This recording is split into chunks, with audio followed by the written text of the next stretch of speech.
This is the most thrilling finale of the Blade Breaking Championship.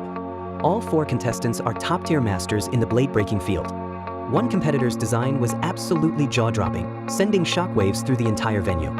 Another contestant crafted a bizarre double-headed handle design. But a true master won't be limited by any blade shape. And that still wasn't enough. Only by reaching the ultimate level of blade breaking, breaking blades with just the handle, could anyone hope to win among these elite competitors. The reason things got this intense? The production crew brought out genuinely challenging new materials. Not only were the materials difficult cylindrical steel billets, they were also a mix of high-carbon and low-carbon steel that contestants had to identify themselves. Even more surprising, the rules required contestants to use the Sanmai forging technique. The time limit was 3 hours. To save electricity, they even turned off the on-site timer. Talk about leaving contestants with zero wiggle room. The spark test is an effective identification method. Medium to high-carbon steel produces intense sparks. Low-carbon steel barely sparks at all. Jack, the contestant in red, quickly identified his steel types. He planned to wrap his number 1 high-carbon steel with number 6 and number 10 steel for a 3-layer Sanmai forge. Mike spent half an hour at the belt grinder and still couldn't fully identify his steel, so he decided to heat up numbers 9 and 10 and run a quench test. That way, if he could break it with a hammer, it had to be high-carbon steel. Good lord, next time why not just bite it?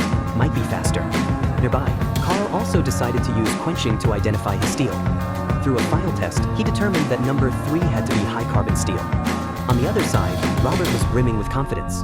Not only had he used the spark test to identify his steel right from the start, he was already forging while everyone else was still testing. The host of this competition personally served as a human bellows. This helped contestants better gauge their forging progress.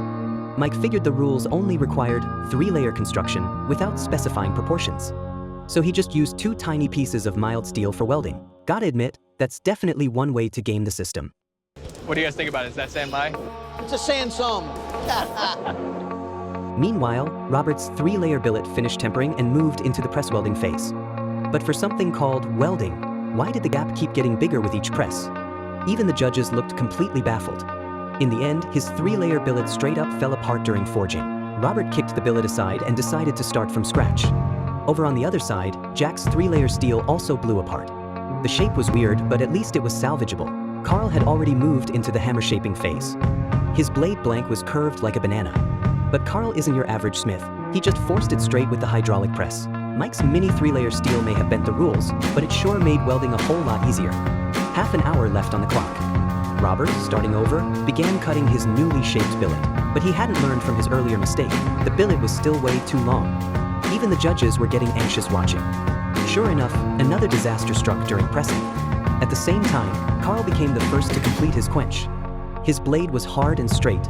Everything went smoothly. Mike was the second to finish quenching. His blade was soft and curved, but things went okay overall. To fix the warping, Mike opted for an acid etch treatment. Good grief, he would have been better off just grinding it on the belt sander. Robert finished tempering and walked back to that cursed hydraulic press. Then he failed again. Only 5 minutes left. Jack started shaping his handle. But there wasn't enough time for a perfect shape, so he had to go straight into quenching.